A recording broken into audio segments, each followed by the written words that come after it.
Ben? Hi, I'm Benjamin Fingerette, VIP Health Insurance. I was asked to come here just to update everybody on the health insurance nightmare, as we call it, but to offer services and to go over some of the products that we can possibly help all the limo drivers. I drive an F-150 and we have a convertible.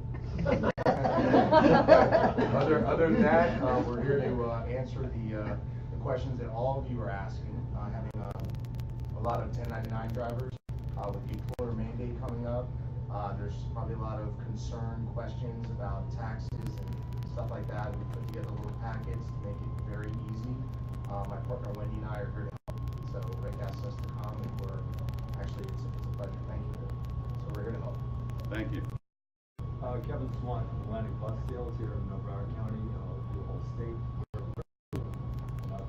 Tonight we brought 2 crystals, a 32 and a 24 passenger with rear luggage.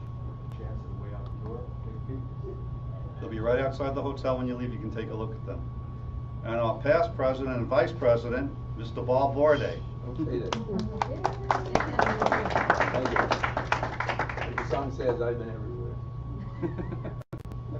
Well, as you know, we were successful. We beat Uber. Yeah. That's the good news.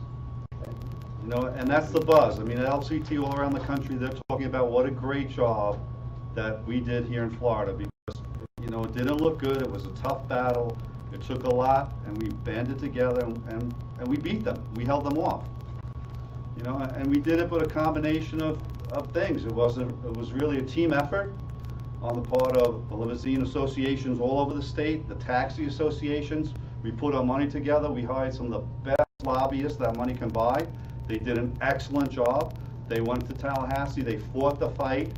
And even with all of that going on, I got to tell you, there are a lot of days that it didn't look good. There were a lot of times when we left those meetings very depressed because it looks like they were going to get in here. And we spent a lot of time going back and forth. A lot of us went up there and filled those chambers in Tallahassee every time there was a meeting. And I got to tell you something, it was very effective. There was nothing quite as effective. It was when they had a meeting and our issue came up and the whole room was filled with people more on our side than on the Uber side. And when the issue came and the whole room emptied out and there was only about 3 people left in the room, they knew we were there, and it made a very powerful statement because we did what we had to do. They knew we cared about it, and they listened to us. So it was effective. But it wasn't really a slam dunk. You know, there were a lot of committees that we thought that we could stop that bill in, that it came right out.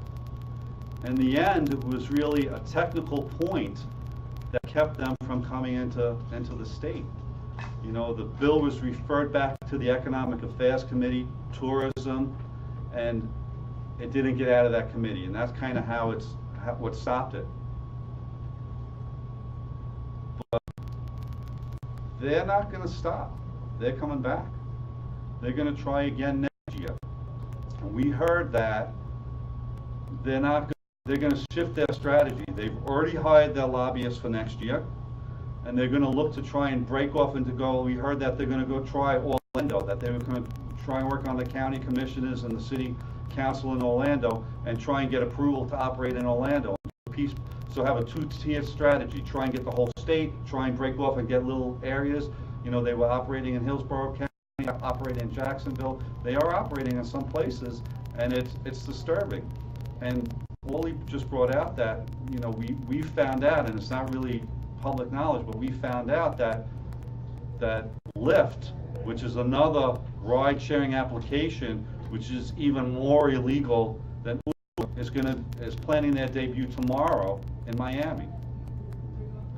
And that's very disturbing. Lyft, if you haven't seen it, those are those vehicles that they put the big mustache on the front of the car, and they don't have any permits or any licenses. It's some mother that has 3 hours before she's got to pick her kid up at school. She gets on the website, she finds a ride, she puts the mustache on the front of the car, she goes, picks up the client, brings them where they have to go, and they call it ride sharing. They don't call it car service or taxi service or limousine service. It's the ride sharing thing, and they're trying to start tomorrow.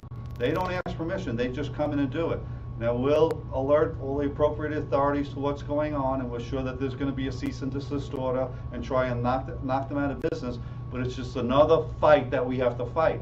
And that's why keeping the organization strong and getting everybody involved is very important, because it's not gonna stop. You know, it's an assault. They're going after every one of your customers, any way they can.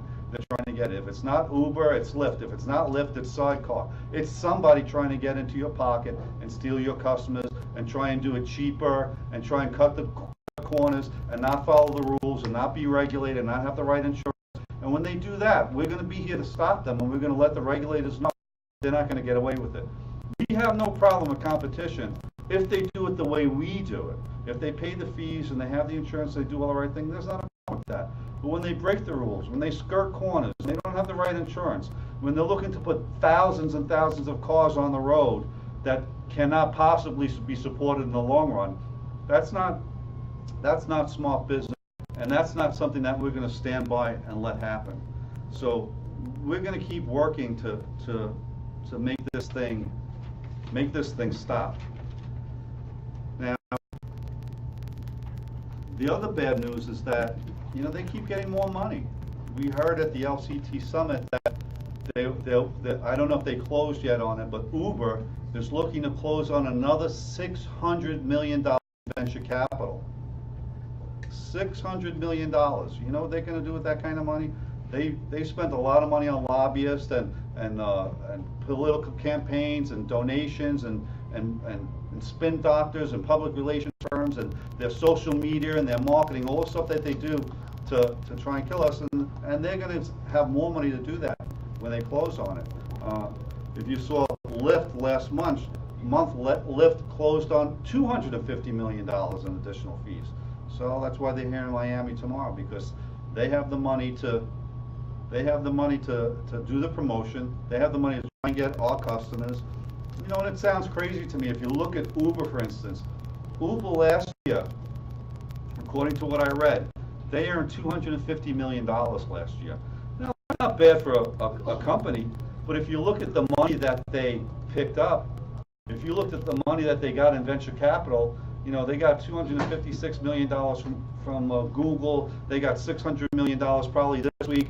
To get all that money and only earn $250 million in revenue, it's probably a bad investment, and it's probably not something that's sustainable, but that's what's going on. Well, what does it mean for us? Well, I'll tell you what it means. We're a very powerful group. We did a fantastic job, because not only was the lobbyist effective, but it was our grassroots efforts. When we sent out the emails and asked you guys to call your legislators, you did it. When we asked you to send emails, you did it. You called them, you worked it. When we said we needed people to go up to Tallahassee, there were caravans of drivers and cars and company owners going up there, and we filled those rooms so that they knew that this was an important issue, and they listened to us. So not only was it the lobbying, but it was our grassroots effort that really made a big difference. I mean, it really changed things, and people paid attention to it. So the even more important thing is not only did all the associations work together, but we got taxi associations working with limousine associations, which in the past, traditionally, we've always been on opposite ends of the spectrum and not working well together. Now we're all united in a common cause. Our business is intact, and we realize that we're really cousins, and we have to work together, because what's going to affect the taxi business is going to affect the limousine business. And if we don't all work together to keep our customers in our loop, we're all going to suffer. So it's been very effective, and it's been a good relationship. So what do we have to do going forward for next year? We have to do more of the same. We have to find the best lobbyist. We have to put a good team together, probably the same team with additional people that are going to work, because they're going to be spending more money. We're going to have to be spending more money. So what does that mean for us? We're going to have to raise more money. We're going to have to go back to our associations and to our members, and we're going to have to ask for more money so that we can hire better people, so that we can make the political campaign contributions that have to be made. We have to put together a PAC. We have to have a committee that's together that says, all right, this guy was friendly, he helped us out. We support him. We got to be his friend. We got to make those relationships now. We can't wait till next March when the legislation gets back in session. Every one of you has to call your legislator now. Go meet him. Let them know you on a one-on-one basis. Become their friend. Help them. Whatever it takes to get them in our camp, so that when we got to go to them next year, they don't say, well, who are you? Now you're coming around because you need me? Let's do what we do now. It's smart business. All the big companies do that.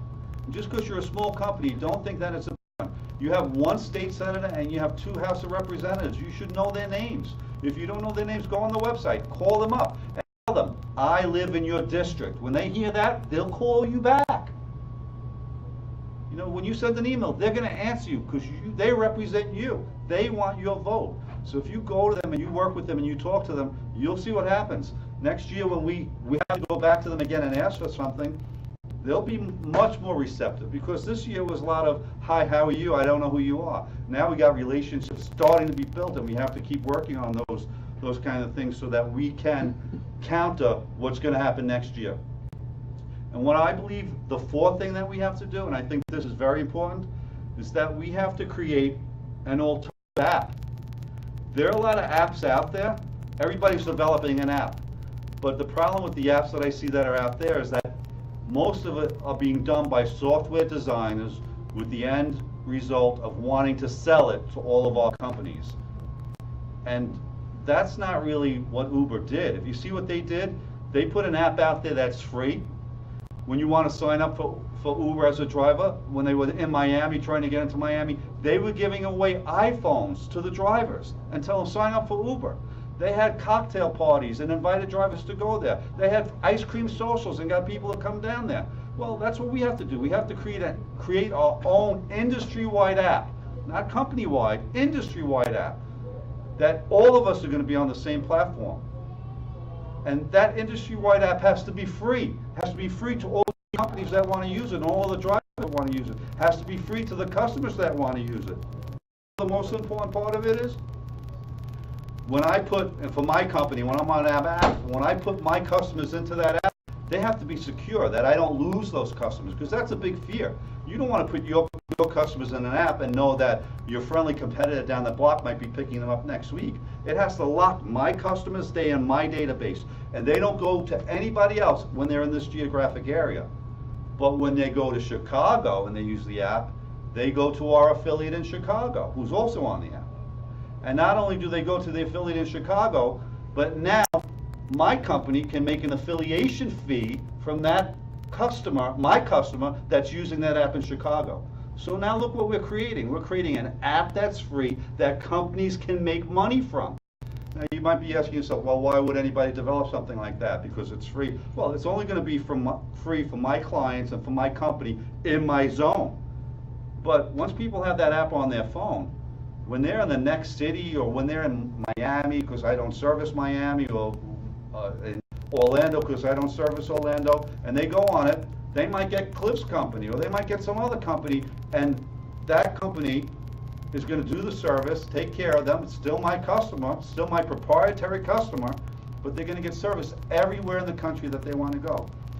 And the other thing that's important about this industry-wide app that we have to develop is it has to work with everybody's back office system. There's only probably about 8 or 10 real software providers out there. It's not that difficult a thing to have some developer make something that will work with everybody's software, so you know where your cars are and you know what's going on. But you see what we'll do? We'll create a real alternative to Uber. Because you know what we're trying to do with the legislator and stop them from, that's nice, but you know, that's like putting a finger in the dam. It's never going to work long term. They're going to be here sooner or later.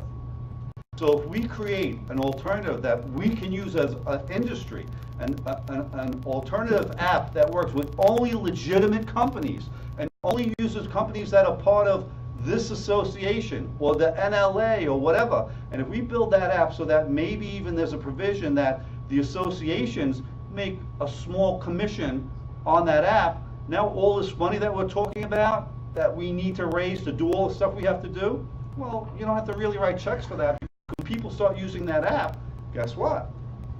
The association's making money. Goal is making money. The NLA's making money. South Florida Limousine Association is making money from an app that's out there that we can all use and we can all endorse. Maybe the only stipulation that there would have to be is maybe we have to say everybody that uses the app has to contribute whatever the fee is, maybe based on the number of your cars, so let's say $100 a month, to an advertising campaign that advertises your app. Because it's your app. Why wouldn't you pay your own $100 a month to support your own app? Because when you advertise your app, it's good when it's in my area because they're going to use that app too. And we get everybody on the same platform. Can you imagine?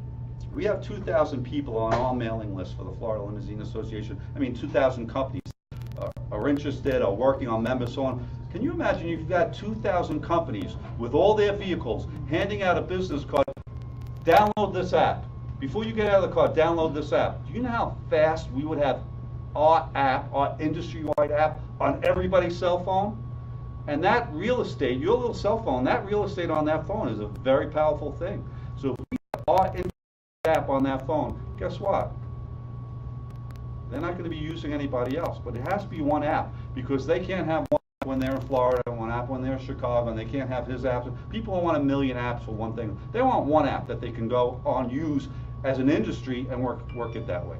And it should be the same, in my opinion, it should be the same way on the taxi side, where all the apps talk to each other so that no matter where you are, it works. And now we have a real effective alternative to Uber. So our strategy, hold them back for a little while, make them play by the same rules that we play by, and develop an alternative so that we can compete with them where they live. And I think that's something that is very doable, and I think it's something that we have to work on together as an industry to create. And then when we do that, I think you'll see a new respect for us. And not only that, I think you'll see that we can pick up a lot more customers and a lot more fares that we're not doing now. So when you're not busy, your app will be populating your drivers with work that they can do. You know, the one thing that's good that they brought out this summer today, the one thing that's good about all this stuff about the apps that are out there, Uber, Sidecar, and Lyft, is more and more people thinking that way. There are a lot more people that are using these apps and using transportation services than before. You know, so there is some positive that comes out of it. There are more clients that are getting into our, you know, we want them in our cars instead of theirs, but they are thinking about transportation differently than they did before. And I think that's a very good thing, and I think that, you know, we have to capitalize on that. Great. While Yes, we're talking, we have a representation from the Taxi Association. Diego's here, so he's going to give us a little information. Here's the paraphernalia they're sending around to people. Diego, you want to come up for a second?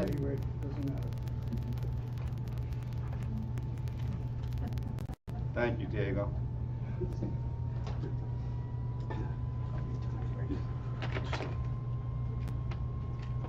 Thank you, everybody. Diego Feliciano, South Florida Taxi Cab Association. It was nice for the first time to be in Tallahassee and see familiar faces. I ran into Rick on a daily basis. We were all running around there nuts. I think that's why we run into each other all the time in the hallways, because we were really pounding the turf, as we say. You know, it's a very tough turf to pound. I have gotten to see a lot of politics in my 30 years in this and 28 of going to Tallahassee, but what surprised me was a Senate committee with 51 representatives, not people, representatives from the state of Florida, being shut down to speak at a committee so they could pass Uber. You know, I told New Times about this. They wrote a little bit. I don't know if you saw the New Times article, but it seems like you know, the people in Tallahassee don't suffer from the same thing the people in Dade and Broward, which is the Miami Herald's in your face every day. The news media is there at every meeting, and these people, they're up there and they're immune to this. Nobody's watching them, particularly the House of Representatives, because it's got so many people on it. The Senate, they watch a little bit. There's a lot less people to follow.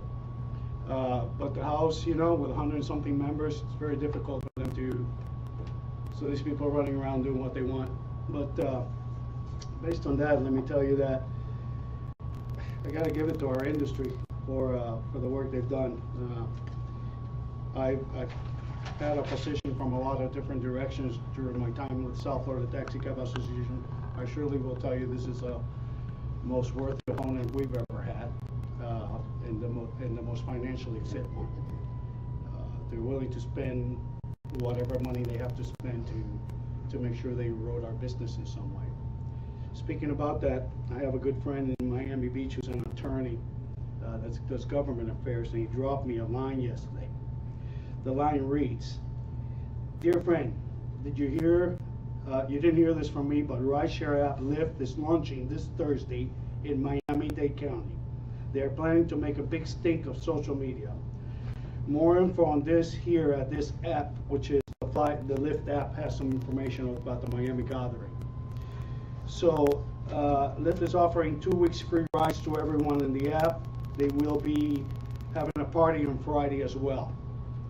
So my understanding from my sources is that Lyft is about to launch on Thursday in Miami-Dade County, regardless of the fact that we beat them in Tallahassee and beat them in Dade County.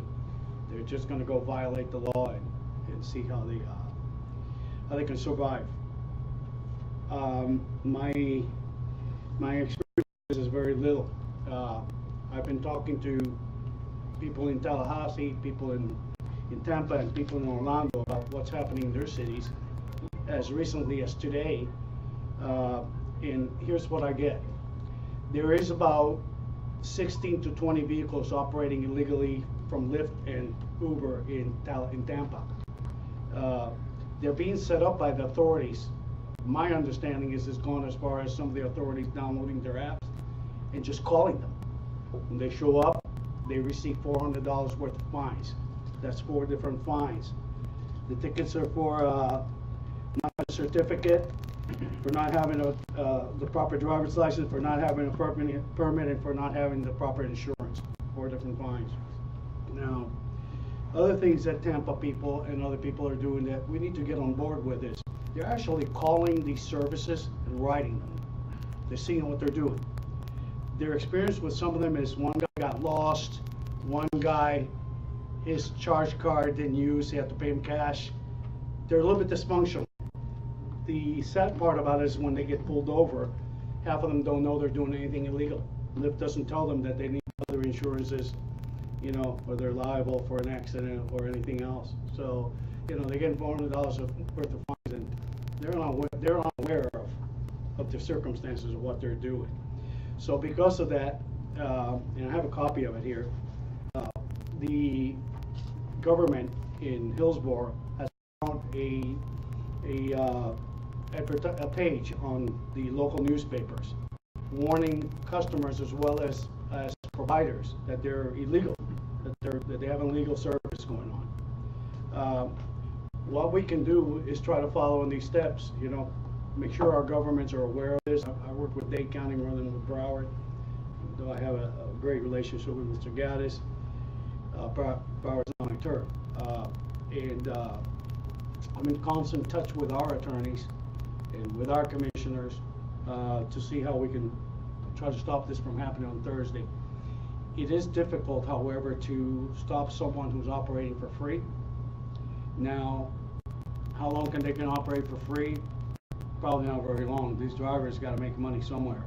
I understand the way they do it is they have this is all hearsay. They give you a $20 voucher for a one try, you know? If it's above the 20, you pay them. The moment they pay them, they're violating Dade County's law. We're looking to see if they're violating in other places, such as just providing transportation for the public without a license. Some other things that we may be able to attach to that. But for the time being, this is all new world for us. New world for Dade County, new world for some commissioners that are concerned about it. And in the process, we have to make sure that we follow in the steps of our county, that we enact laws in every county that allow for apps to operate, but allow apps, as Rick was saying, to operate in our system, you know, not by providing another service. There is no problem with apps. On that, I'm going to give some of this information to Rick. Let me just say thank you so much for participating. You made a world of difference. It's one of the few trips I've done to Tallahassee where actually people have said to me, it's so nice you guys are together, you know. It's great to see the effort from Dade County. Oh my God, we had a lot of people come up from Dade County. Thank you, Diego. The phone calls worked. I was sent that email, I forwarded it, Rick forwarded it. it got the message out.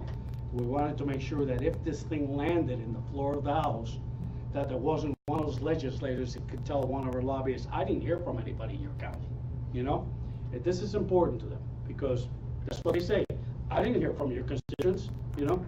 So please, you know, that phone call, that stuff works. It works to this tune, and I'll leave you with this one. In 1994, we got a veto from Lutton Childs based on the fact that a bill was piggybacked to let jitneys, PMCs, ride like taxis and limousines. The words were intercity and intra-city, which makes a world of difference between the two words. And they had changed it to intercity from intra-city. The governor vetoed that based on about, my understanding, some thousands, 2,000 or 3,000 phone calls and a couple thousand letters. When I was asked to do this, I told our lobbyists I wasn't sure. I said a couple hundred. He said anybody can do that, you know. I got a call about 3 weeks later from the governor's office asking if I could stop the barrage of letters and phone calls. I told him I didn't know how to. I said I started it, but I don't know how to. I don't know how to reach the people, you know. And what it was is that I had my children calling. I had my mother, my grandma, everybody calling. You know, put my son out of business. You know, everybody was calling. And these things are effective. They claim they don't hear from us up there. With that, I thank you very much for your time and your participation, particularly for the second panel. Thank you. Your participation. Pleasure working with you. Now I'd like to show you, let Juan Shailen show you a new technology that can turn every one of your vehicles into a hotspot free of charge. So Juan, if you want to come up and tell them a little bit about this product that you're debuting tonight. TransCast presents Juan Shailen. Thank you so much. Good afternoon, everyone. How are you? We're glad to be here. Thank you for the invitation. And we're a company based in Houston, Texas. We currently have an office branch here in Miami, starting operations here too, and supporting the Florida Limousine Association with our products. Some of you maybe are thinking right now, well, this guy is doing business here. I mean, of course we're doing business, but more than that is that when I met Mr. Rick here and heard about all the thing about, you know, Uber, and I had a similar experience in Brazil, and we saw what happened in Brazil and South America with Easy Taxi, which is an application very similar to Uber, and we saw what happened in markets including Spain and different countries in South America. So what you achieved here is really, really great. I mean, and I like to, you know, why don't you guys give a big applause for that? Because you guys deserve it. I mean, you guys do it. And the second thing is that I was hearing talking about applications. We are currently developing a new device for the transportation industry. This is a device, you may be seeing it. There's some taxi cabs who have similar devices, but the difference with this device or what we have in other devices is that this one especially has different features. We're currently building an application. This device, first of all, is a hotspot. So what we can do to make the passengers, you know, a more pleasurable experience when he rides in one of your cars. What a passenger can do on that time. I mean, what the passenger can do on that time is really, I mean, there's a lot of things. He can maybe be able to purchase tickets for concerts, or events, or local attractions. He can maybe, what about if he can play a game, right? What about if the kids can play a game? What about if he can download a movie on his way to the airport? What about if he can maybe pay his bills? What about if he can recharge his phone battery or his tablet battery on his way to the airport, on his way wherever he's going? So there's a lot of things this thing can do. I mean, it can do, and we're looking to make it even much more easier and much more attractive to your customers. We're currently building an app too. And this app is gonna be very close, and I would say maybe could be similar to Uber, but it's gonna have different things. It's gonna have different things, and it's gonna have a crossover between this machine here or this device here and the cell phone app, because your passengers can be able to do a lot of things between the app and the device. There's also we're also preparing a couple of things. Of course, our business model. I mean, we have a business model, but we're trying to build our business model according to your business model. So basically, your business model is going to be our business model.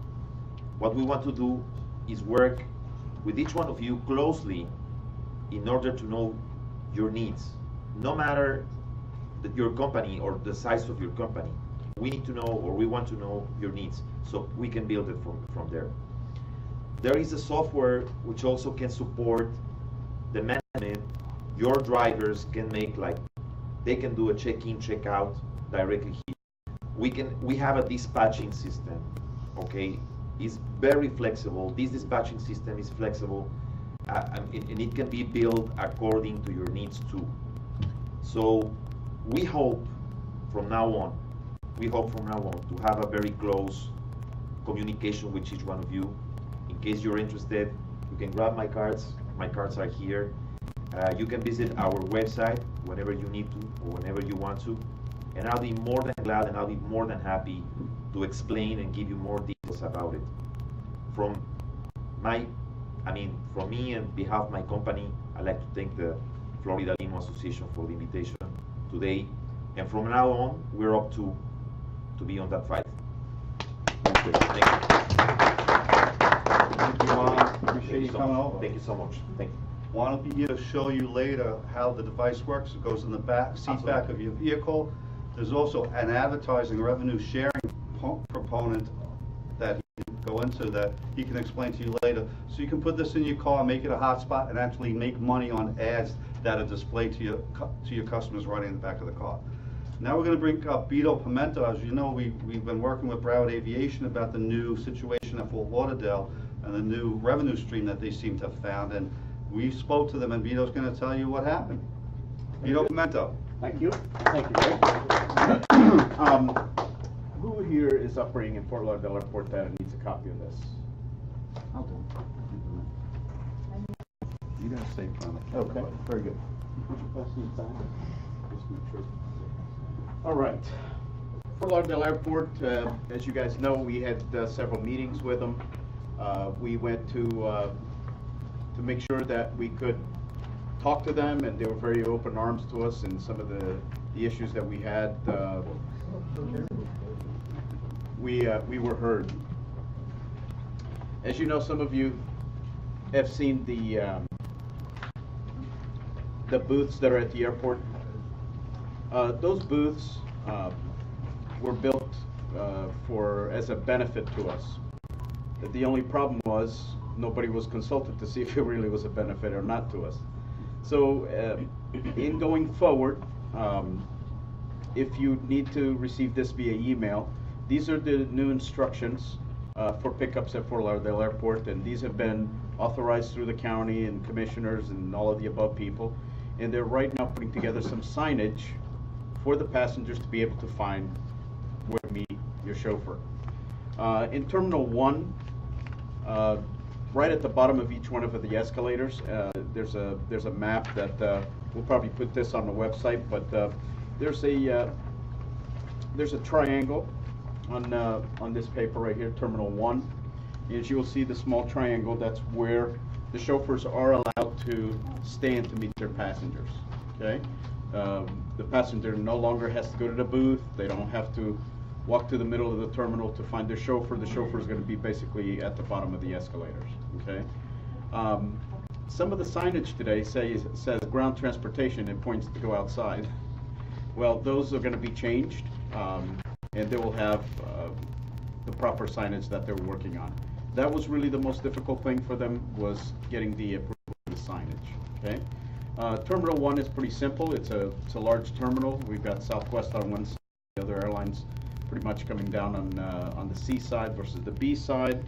But those are pretty much simple. We already pretty much did that.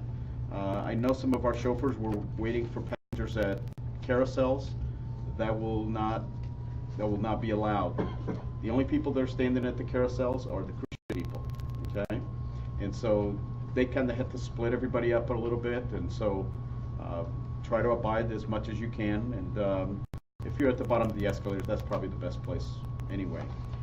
Terminal 2, we're at Delta, 2 locations also, bottom of the escalators. Signage will be there. Terminal 3 is under construction. That's a little more difficult. There's several locations at Terminal 3, and that's also at the bottom of the escalators and a couple on the sides. But most importantly, of course, as you know, we don't have to use the booths. The booths literally, we're paying fees now for these booths. And if you have an issue about the fees, we would appreciate an email to the Florida Limousine Association. Let us know what your concerns are about the fees, okay? Because without knowing exactly what the problem are with the fees, we won't be able to go back to them and fight the fees, okay? We're talking about a fee. It's $150 per vehicle plus $3.50 on a sedan for every trip, pick up, drop off, and so forth, okay? Today we're on a honor system. And as we're getting our permits, chances are by September or so, we will have the transponders affixed to the vehicles. So before that happens, do write us email so that we can show them to the airport individuals that have the power to be able to go back and restructure this.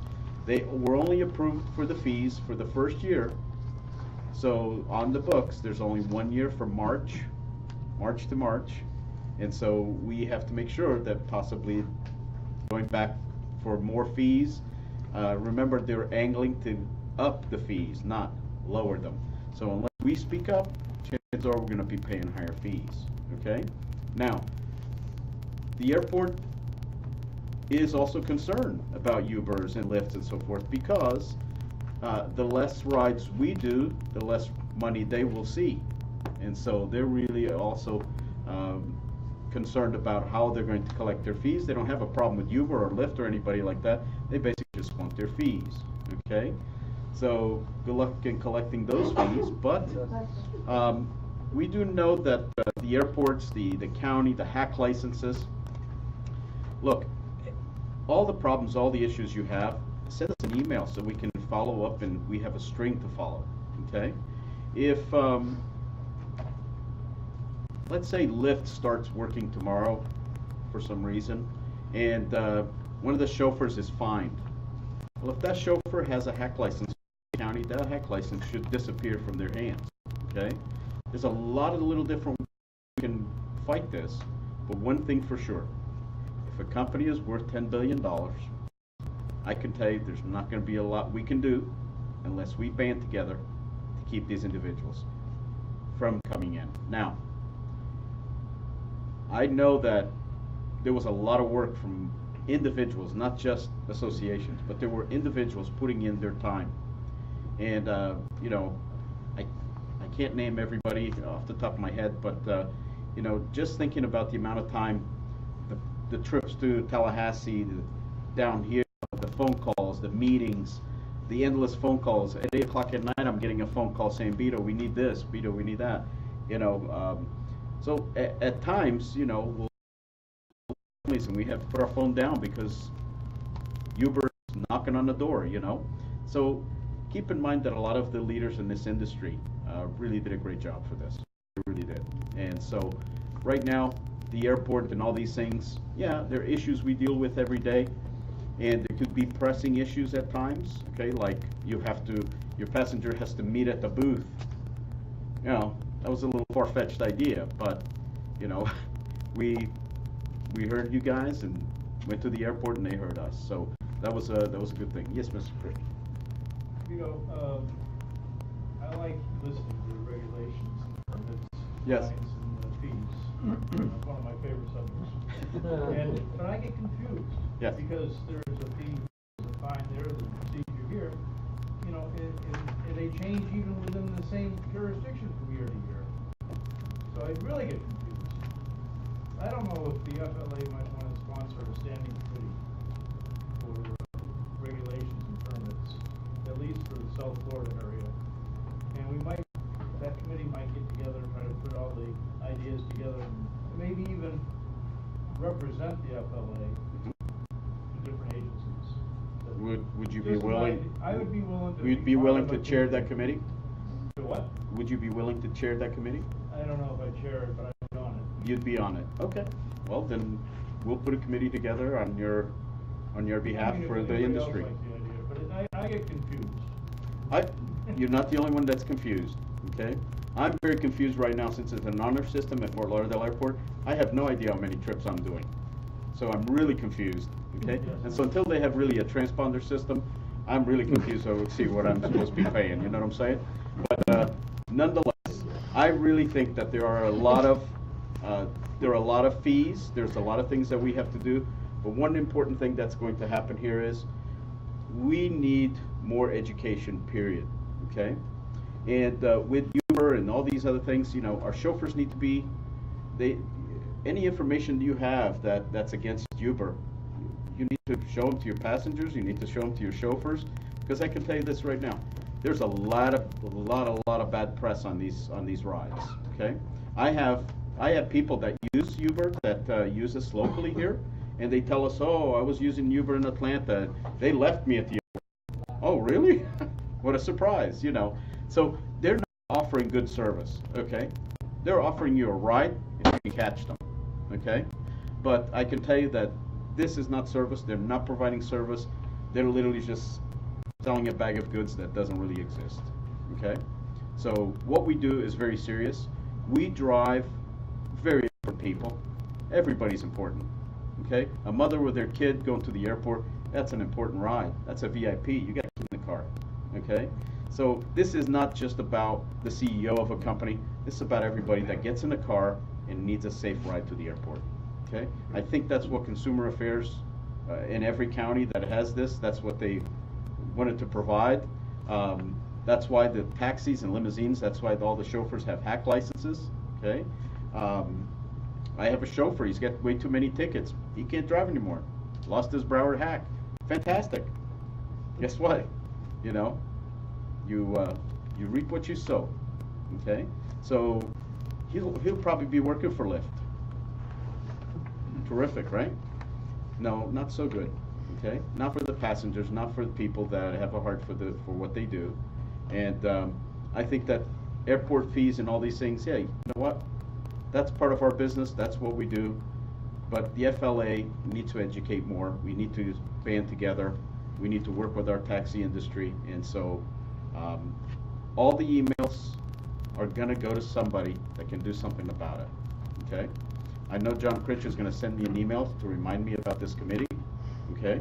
And then that way we are able to follow up, okay? The more information you give us, the more ammunition we have. Thank you. Question. Well, he just mentioned that there is a sign, ground transportation, pointing towards exit. And guess what? There's a white town car sitting there. What can we do about that? They have same license as we do.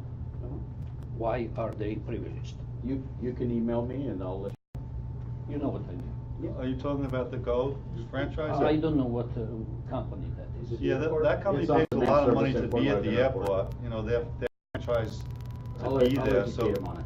so that, you know, they're legitimate to be there, and they pay all the same fees as we pay.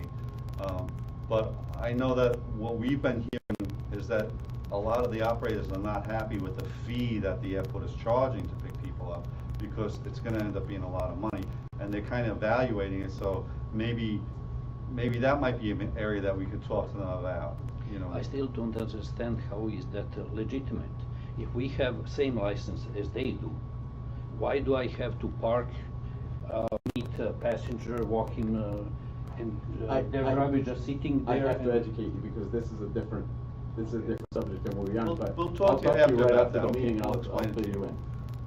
Now I'd like to introduce Benjamin Ferret. He's going to tell us a little bit about different ways that you can actually, the mandate is here. Health insurance is something that you're going to have to provide to your employees, and even if you don't provide it to your employees, they will be fined if they don't have it. So we put some programs together, and we're going to have Benjamin explain it to you. Thanks, Ben. Thank you. Thanks so much. I really appreciate the Florida Limousine Association for allowing me to come. My name is Benjamin Fingeret. I'm owner of VIP Health Insurance, and we're here really to educate. A lot of you have employees, some that are less than 50, some that are maybe between 50 and 100. If you have over 100, then definitely come talk to me after. Our stuff will be on the website, as Rick had said. And my partner Wendy has little packets that she's going to pass out to everybody so that you understand the mandates that are coming down. A lot of you are probably not happy about it, being forced to have health insurance. Right now, most of your drivers are probably 1099s. You probably have some W-2s. The 1099s you do not have to cover. However, your employees are going to be fined if they don't have health insurance. These packets are going to tell you about the fines going forward. We do represent all the companies in the state of Florida. We are throughout the entire state, and we're here to help. We're here to answer questions. I really wanted to keep it brief because there's probably going to be so many questions that people have.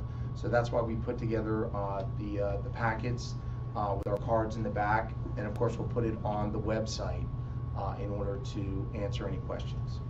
I could take a couple of questions if somebody has a question about the employer mandate, the individual mandate, or their employees going forward. Okay. Part of the packet, we're here to help. I do appreciate Rick giving us the opportunity to come up and try to educate. I think the biggest thing about the mandate is that just understanding it. Once you understand it, you can navigate it through your drivers so that the money that they're making, they're not taxed by not having health insurance. There's tricks of the trade that we can offer them in order for them to get affordable health insurance, whether through the exchange or off the exchange. But either way, there's a way to get affordable health insurance without having to deal with fees. Really appreciate it. Thank you. Thank you. What are the fines here? Well, the fines are right now, if you do not have health insurance, it's 1% of your income or $95. So right now, if you do not have, and that's on page 2, is Wendy handed out. You can see the fines for 2014 is $95 for an individual and $285 for a household. Next year it goes up significantly to $325, and then it goes to almost $1,000 if you don't have health insurance.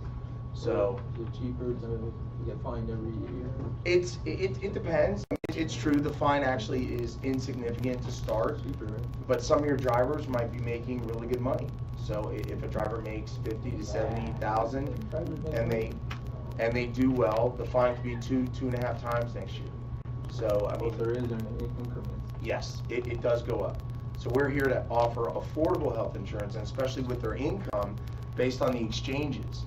On the website for the Florida Limousine Association, there'll be a link to our website where they can look and find the fees, and they can also shop the marketplace on and off the exchange. The exchange allows you to qualify for the government to pay for some of your health insurance, whether it's Cigna, United Healthcare, Florida Blue, Humana, any of the big companies, Aetna. The government will pay for some of your drivers to have health insurance. So if the average premium for a 40-year-old, 45-year-old is $350, the government is picking up about $285 for somebody making about $32,000 a year. That gives you an idea. So the government is paying for health insurance, and they don't have to pay for their funds. So anyway, give us a call. It's a pleasure, Rick. Thank you so much. and we're here to educate and answer any questions. Thank you. Thanks.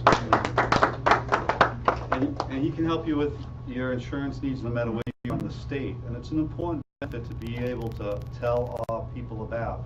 Whether you provide it, if you have employees and you're paying for it, or you're working a program to do that, or if they're on their own. It's a very good thing for them to know, peace of mind that they can get coverage. It's very affordable, and they're excellent. I mean, they've helped a number of people I know, and I think they could help your company and help your drivers as well. We had an excellent weekend at the LCT Summit. It was a fantastic conference, and we're very lucky to have the East Coast editor of the LCT magazine with us, Mr. Tom Halligan, and he's going to come up and give us a little bit of the highlights of the show. For those of you that didn't make it, he's going to tell you what you missed. Highlight is breakfast. Thank you so much. One of the things when I came on board with LCT magazine is I got to the state quickly, and I've been working with Dick Shaw from the West Florida Liberty Association. I've been working with the Greater Orlando Limousine Association, and Rick's been great. So, because I think the whole country is watching the state, what's happening with Uber and other issues, and really paying attention to what's happening here, both what's happening in Miami, what's happening in Tallahassee, and we've been covering this issue from this state and all around the country consistently in our e-newsletters twice a week, on our blogs, in our magazine, and at our sessions, at our shows. I just want to give you a quick idea or a quick rundown on what's happening nationally, because I'm covering most of the associations on the East Coast, and our West Coast editors are covering everything from West Mississippi. I was at the New England Livery Association annual show and convention in April, and it was a great show, but the last panel of the day were some members of the NEA who were talking about Uber. And the word spread that two representatives from Uber found out about the meeting and attended the meeting. It was an open meeting. They paid the kids to come just to sit and hear what the NELA was saying about them. So what that did was the panelists just ratcheted up, and we're talking about all the things. But what happened is, as Rick said, they are spending a lot of money on high-powered lobbyists, PR firms, and lawyers. They're really looking, to try to get as much data and information they can to go back to their company and see where their weaknesses and see where their opposition is. And then I was at the Illinois Limousine Association, their annual event 2 weeks ago in Chicago, and they're having a major battle, but they just won a ordinance that banned Uber, Lyft, and Sidecar from doing any business at all at the airport. However, on the state level, there's other bills where Uber is fighting to make it more of a statewide thing. But and then the following week, the Limousine, Taxi, and Bus Association of Upstate New York, they basically wanted a cease and desist order from having Lyft doing business in the city. But what happened was, in Chicago, Channel 5 in Chicago did an investigative piece on Lyft and Uber, and it was really damaging. So the members of the Buffalo Association, they went to their local city council and they presented that, they showed the investigative piece, and the council members were absolutely stunned. They had no idea. First of all, one didn't even know that these companies existed. The others said, how did they get into Buffalo, Rochester without us knowing it? And that's how they do it. They get under the radar. They were going right to the University of Buffalo students, getting the social media, getting the buzz, having them sign petitions, and trying to build their momentum that way. But they recently got a cease and desist order. So basically what one of the gentlemen, Dawson Rudder, who's a member of the NLA and president of Commonwealth, he said at the New England Limousine Association, he says he thinks finally legislators are waking up to this issue. They've gone in through social media, they've got into the younger generation in cities, built momentum like they're doing, and that's their strategy, get in. And the Buffalo folks said they thought getting into Buffalo, they can make some headway there. The other issue is Google. Why is Google involved in Uber? Why are they putting $250 million in Google? Google doesn't want to be in the chauffeur business. Google is in the data business, in the advertising business. And we're trying to figure out what they were doing. Well, last week they had a presentation of their driverless cars in California, the media. So Google is really working on the driverless cars. What they're using Uber for, we think, is pretty much open the doors to to stop regulation, so they can come in with their driverless cars and have those doors already open, and is basically fighting that fight. But the other thing Google is doing last 10 days ago is they now are embedding the Uber app in Google. So anytime now you search travel or whatever it has to do with travel, the Uber app pops up on Google. And what Google really wants is that data. They want that customer information because they want to target that person. So if they have that person in their Google sphere, advertisers can target information. And if they're working with Uber, they know the person, they have the card, they know the background, they're sitting there in the back seat, and they can target information to that person. So really, Google is looking way down the road for this thing. They're looking at, these are captive audiences that we can target, we get their information, and we can make a lot of money off that globally. So when I look at all the associations are doing and how they're fighting it, going into the legislators, and Rick, I think, is a perfect example of how you want it in Miami, but you're fighting the fight in Tallahassee. But we've had the conversation all weekend. Our annual summit is, I think, some of the best minds in this industry gather. It's only 150 people. It's not invitation only, but it's pretty much the top people around the country, the operators who are engaged. A lot of NLA members, a lot of people, heads of the associations were there. And it was really strategy. And just talking about the issues, but I think Rick said the same thing. They're not going away. They're just not going away. But I think Rick would also agree that there's a lot of discussion about what you can do to counter that. You're not in the commodity business, you're in the service business and building your brand. And there was lots of discussion about using technology, and there was certainly lots of discussion about building that single app that can, that could elevate the industry to compete. So there are some of the major themes that were talked about, but technology was certainly talked about. We had a panel this morning for, it was called Under the Fast 40, a lot of young operators under 40 who are really doing some amazing things, implementing technology to run their businesses more efficient, to communicate, to provide more service. So those were all uplifting, I thought. I mean, that's the things we'll be covering. What are operators doing to combat that, or how they play in this industry that is changing dramatically. So that's pretty much the highlights of the summit. A couple of things we have coming up I just want to mention. We have our annual LTT show in October in Atlantic City. Again, one of the things we have the NLA that does our sessions. And the reason we have the NLA do our sessions is because we bring the best minds together, operators, your peers, your colleagues, who can really talk about the issues, because they're in the trenches. Not vendors talking or sponsors. There's people who actually work every day, who are on top of these issues, who are engaged in these issues, and that's why we have the NLA run our sessions and our speakers, etc. Then we have our annual show in Las Vegas. This year it'll be at the Venetian, a great venue. And then we have our annual summit. But one thing I just want to leave you with is that our staff is really engaged in covering these issues, news. We do it every day. We on Facebook, we'll do it on our social media. We crank out 2 e-newsletters a week. We glean information and news items around the country. I write stories on this, write stories from covering this. And then also in the magazine and also at our sessions. So if you don't subscribe to the publication, I have sessions in the back. Sign up for our e-newsletters, and we'll try to keep you up to date as best we can. And it's great, when people like Cliff and Rick, who basically, they're great. They feed me information. And Buffalo guys are off the charts. They call me on weekends on their cell phone. I mean, so everyone is really wants to get their messages out. I think it might be they locked up too long this winter. But it's great. It's great for me because I don't have to fish for stories. You all bring them to me. So keep everyone up to date on what's going on. Read our publications and subscribe to our e-newsletters, and we'll try to do the best we can covering these issues. Thank you. Yes. Question? I have a question. At your summit, did you have any panels that were dealing directly with the problem of Uber and how to be proactive in terms of... Oh, absolutely. Yeah, and we'll be writing about that. Yeah. And who were the panelists on this particular? Because I looked at what was going on in the summit and I didn't see anything that happened. We had a whole session on mobile apps, and this was part of the counterattack. You have to excuse me because I've been just on adrenaline for 3 days.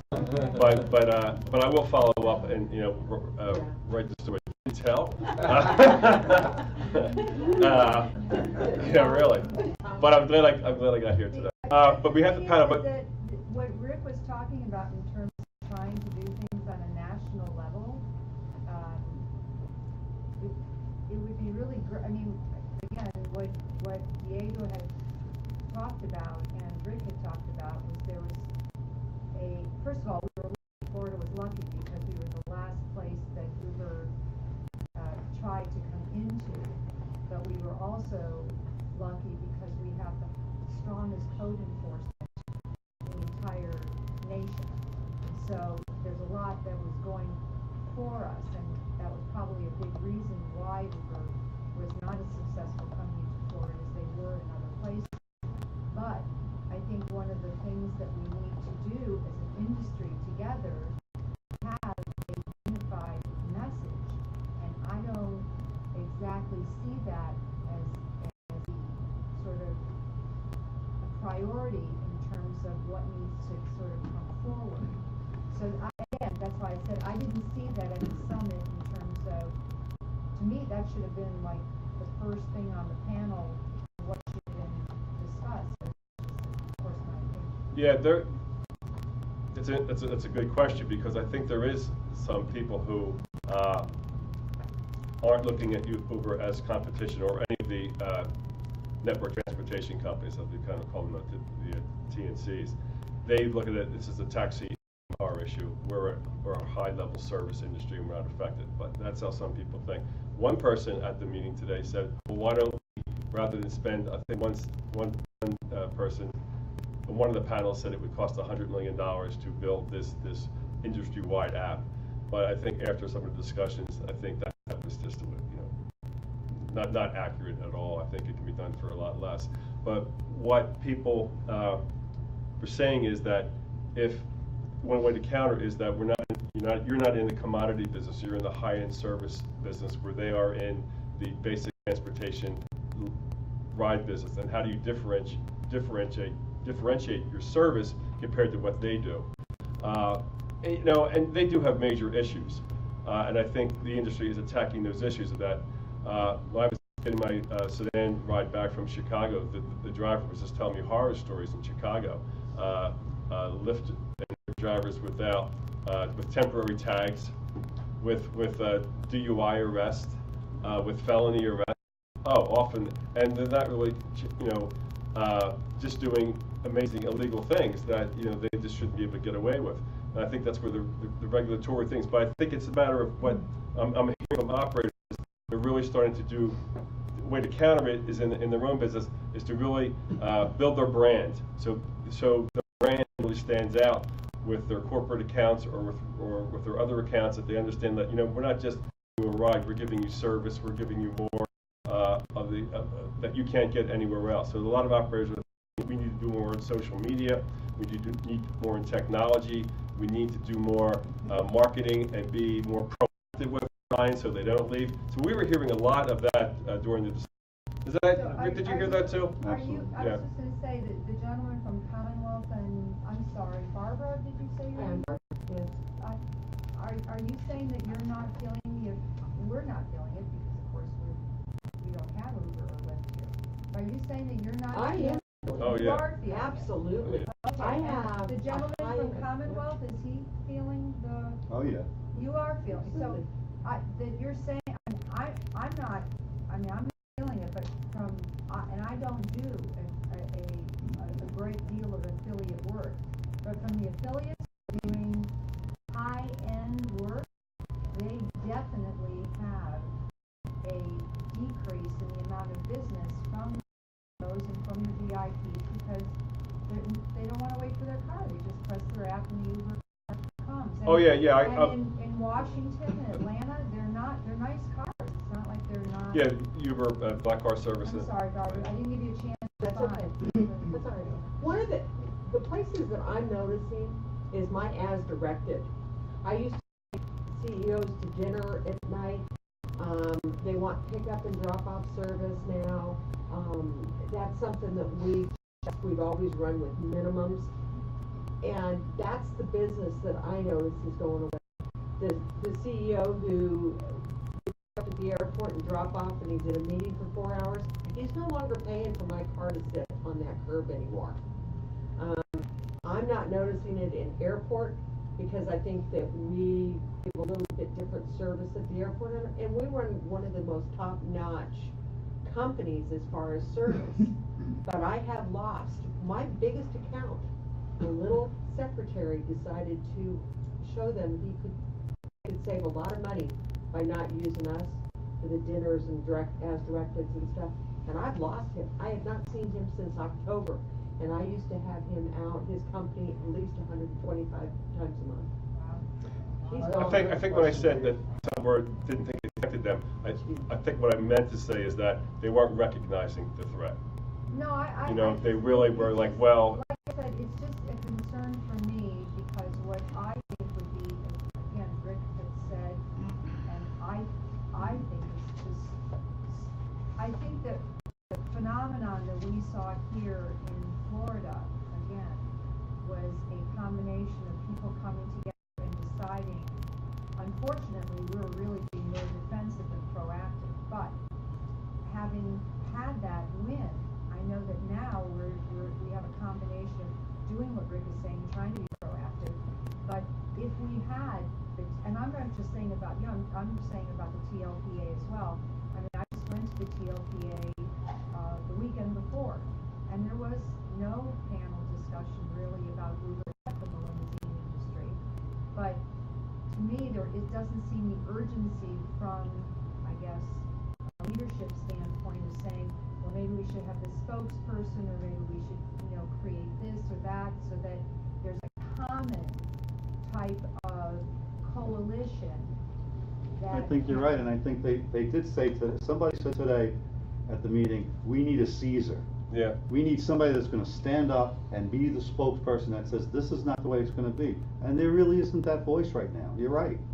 So that's just is a suggestion. Yeah. I mean, it's easy for me to stand here, or sit here in the background, but I do read all the publications.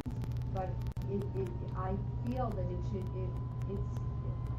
No. I mean, it's our industry. It's what we've killed ourselves. I've been in it for 15 years, now 20, but I killed myself in this industry, and I'm blessed that I'm here in Florida, and I'll kick and scream all the way to wherever it is that I need to go. But I would fight on a national basis, on a national level, if there was something to fight for. Not Rochester doing this thing, and Colorado doing this thing, and this. I mean, Marco Rubio, our senator, was at Uber headquarters. I mean, it was, it made me crazy. But that's our U.S. senator. So it seems to me that if we banded together as a coalition on a national basis, Illinois, California, New York, and there was some sort of coalition, that there would be some sort of voice that would be heard on a more. Uber is a unified voice that speaks on a national and international level. Absolutely. I mean, get France involved. I mean, I know it's a big task, but. Yeah, and I know members of the NLA were there. Some of about the ban, plug the ban. Yeah. Oh yeah. Oh, that's right. Good point. The NLA has a day on the Hill in June, where the association presidents go and they lobby. They go to the congressmen. They meet. They talk about the issues that are germane to them. That's coming up in June. So all the NLA board members are there, and then other members from around the country come in, and it's pretty. And they have their own lobbying firm, Cornerstone, which is a major Washington D.C. lobbying firm. They're briefed on the issues. They go into the Congress people. They talk. So that's a venue where I know, and while we'll be down there covering that, they'll be there, talking about those issues to congressmen and senators with their lobbying firm and with the association president. So that's one thing I understand. I'd like to address this issue. When this first started rolling in Miami-Dade County, they had a very hard time making the limousine industry understand that Uber, the tax cab, was the front door, but the back door was the limousine business. Listen, I pick up people that are $20 and $10 fares. You all don't do that. Uber doesn't want that business. They want the limousine business. They want the high-end business. You see, it's a mistake to think that Uber was after the taxi business. The reason they came to Dade County, they care less about the $4 and $5 and $25 fares. They're actually doing what you guys are doing. And anybody who doesn't believe that still believes that there's some kind of free lunch in America, you know? And you're very mistaken, because the only thing that you have in this business, and I've been in it for 40 years, is the value of the license that you operate with. And everybody can, if everybody can have one of those, you're out of business. You know? The only thing I So, could... let me just Okay. say one more thing. You know, we all could benefit from a lot. We spend hundreds of thousands of dollars, some of it preparing cases. We have cases now to sue states, to sue our state, by some of the highest law firms in Dade County. And we have cases prepared to sue Dade County. So these are things that I wish we weren't the only ones spending money, and that we could all be sharing this information. If you have to sue your state, hey, look, we already spent $200,000 preparing that case. That's about what it costs us, $200,000 to prepare that case. So yeah, I was only saying it absolutely right. When I was doing this and I first started, I didn't see a lot of help coming from outside. You know, I was glad to see the help from our county and from Broward and the local people. We didn't see much help coming from outside. And it seems like some people, I hate to say this, some people don't like Uber, but some people in our industry want to be Uber. They don't like it, but they want to be Uber. You know, they just, thank you. I'll just leave with this. The one thing I hear, you know, as a journalist and covering the industry and, you know, part of the LCT magazine, is that, as Rick reiterated, they want a level playing field. And that's what I hear from all the association members that I go to, and the presidents and the operators, and then to compete on the service and your brand and everything else. But yeah, they're formidable, and you know, it's a major disruptive technology, and it's amazing to me. And I've been covering technology for a long time. How fast they picked up globally. I mean, they're in Dubai, they're in Singapore, they're in France, they're in Germany, they're all over the place. And someone said to me, well, maybe anything that's on 4 wheels isn't safe from them. Who knows? You know, so they're formidable. They have the money. They're getting the investment. But I think now that it's recognized by a lot of the industry, and lobbying efforts are kicking in, and I think that's to fight them, to get them on the regulatory path, the righteous path, that they're regulated like the other transportation industry, is what I'm seeing and hearing from the Buffalo and New England and Chicago and all across the country. So that's my, you know, what I personally have been writing about. So thank you for your time.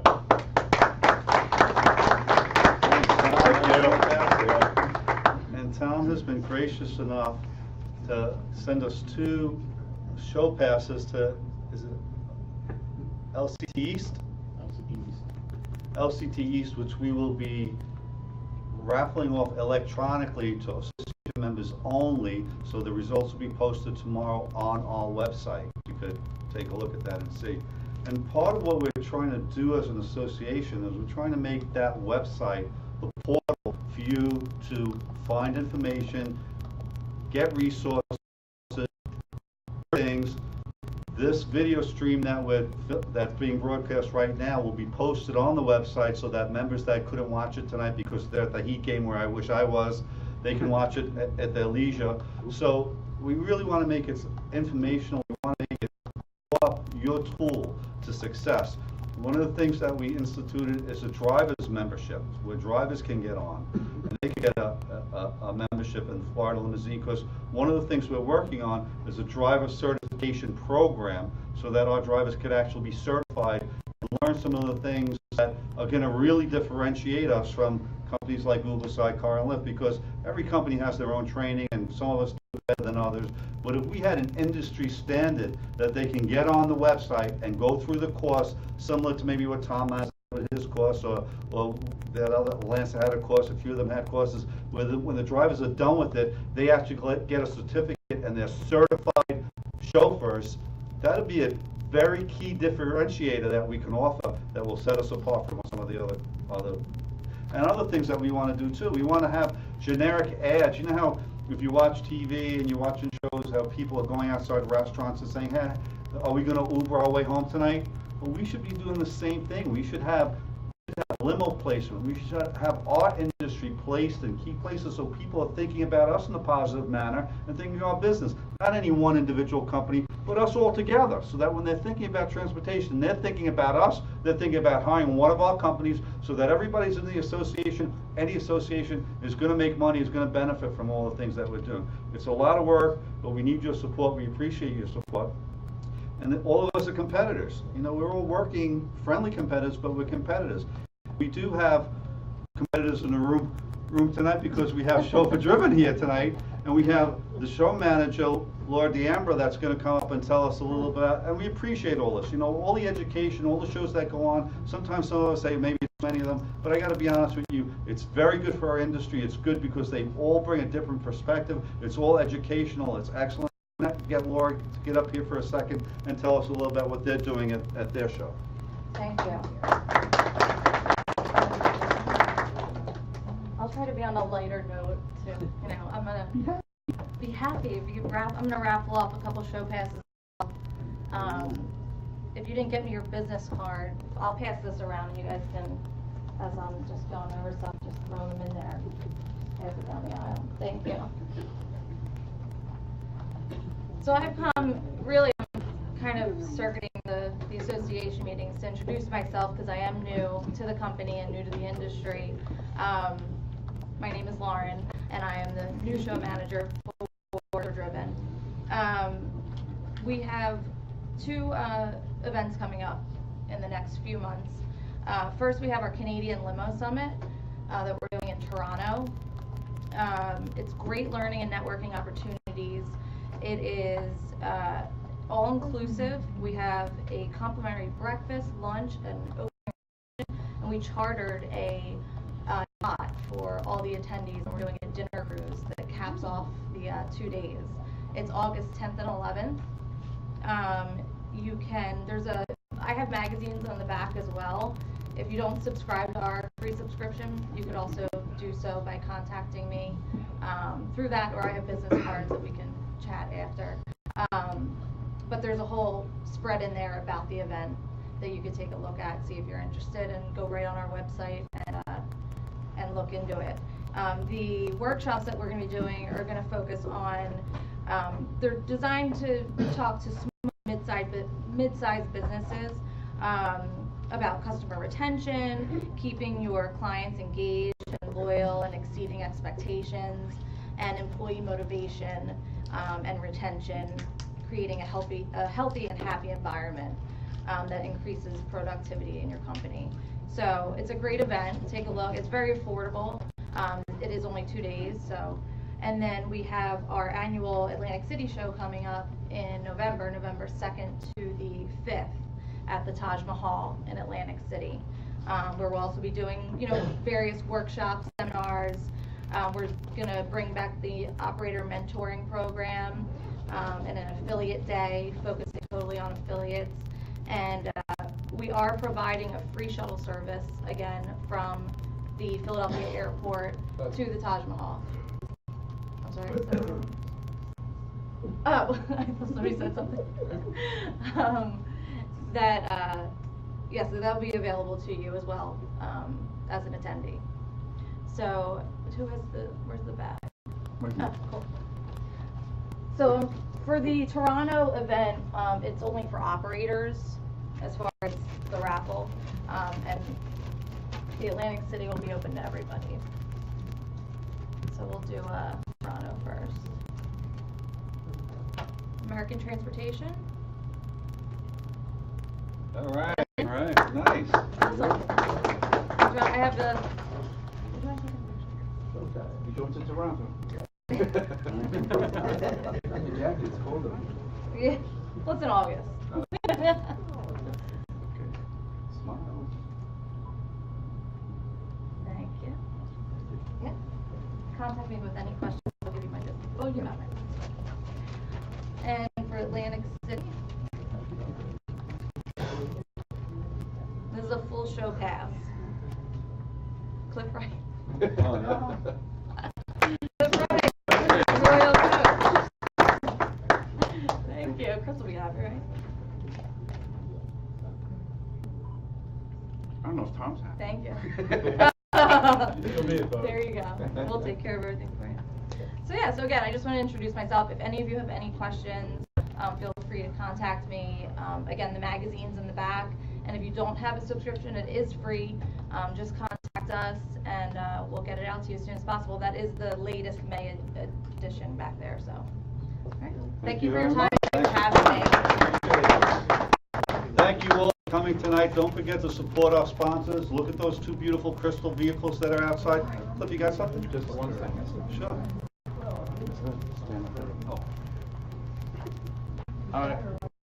I know every one of you in the room wanted to go to Tallahassee.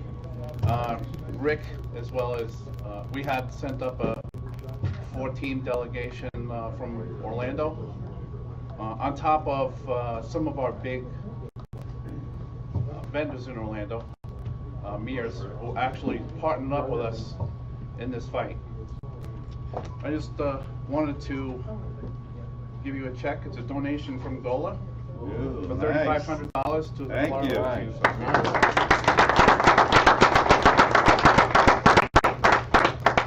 And that was unanimous with every member, every board member, and every executive board member. Thank you very much. As well, we're going to continue next year as well. Beautiful. Thank you. Thank you very much for coming, guys. We'll see you in 2 months.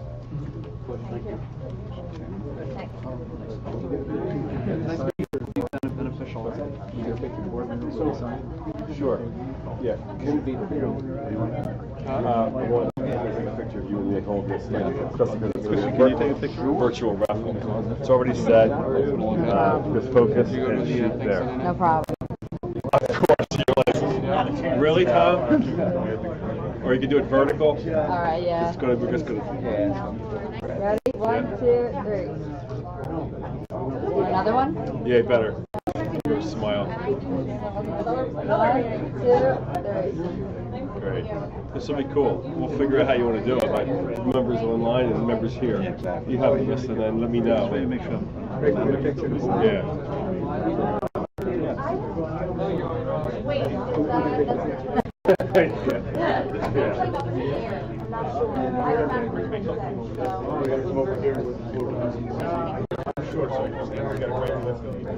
Look, get up here. You're a boy. Yeah, go ahead. Oh, okay. Share the love. I got my shorts. Yeah. I don't think it's any coming out where that's not going to answer. Got the FLA in there? Got the FLA? I did. got one more for the other.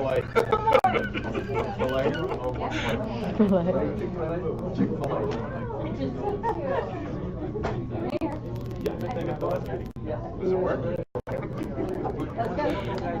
I'm going to send you the screenshots right now. I have Photoshop. I'm good. I'll take care of it. Good. Is younger, much more handsome. Yeah.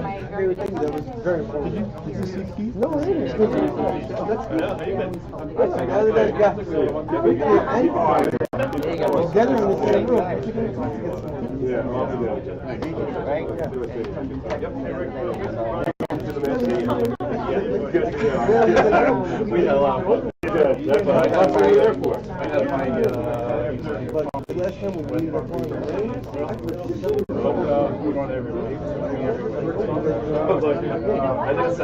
I didn't say wow. So you have some time.